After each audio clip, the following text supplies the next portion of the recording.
સૌરાષ્ટ્રના ખેડૂત ભાઈઓ અને રાજ્યના અન્ય ખેડૂત ભાઈઓ વરસાદની રાહમાં છે, પરંતુ હવે તારીખ 15મી ઓગસ્ટથી વરસાદી સિસ્ટમો સક્રિય થશે.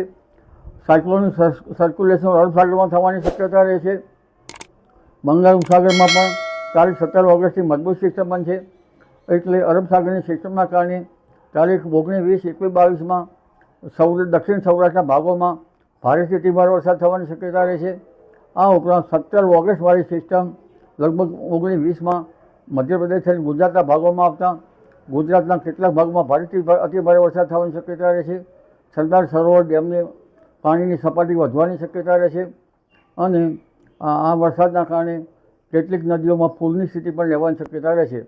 વરસાદ મહીસાગરના ભાગો, વડોદરાના ભાગો, અમદાવાદ ગાંધીનગરના ભાગો, ભરૂચના ભાગો, જંબુસરના ભાગો, સાતપુરાના ભાગો, નવસારી સુરતના ભાગો, આવડના વલસાડના ભાગો, આ ભાગોમાં ભારે વરસાદ થવાની શક્યતા રહે છે. કેટલાક ભાગોમાં ભારેથી અતિભારે વરસાદ થવાની શક્યતા રહે છે. તાપી નદીનું જળસ્તર પણ વધવાની શક્યતા રહે છે. આ ઉપરાંત ઉત્તર ગુજરાતના ભાગો, પાટણ, સમી હારીજ અને મહેસાણા ભાગોમાં વરસાદ થવાની શક્યતા રહે છે. કચ્છના ભાગોમાં ભારે વરસાદ થવાની શક્યતા રહે છે. રાજકોટ અને ઉત્તર સૌરાષ્ટ્રના ભાગોમાં કેટલાક ભાગોમાં ભારે વરસાદ થવાની શક્યતા રહે છે.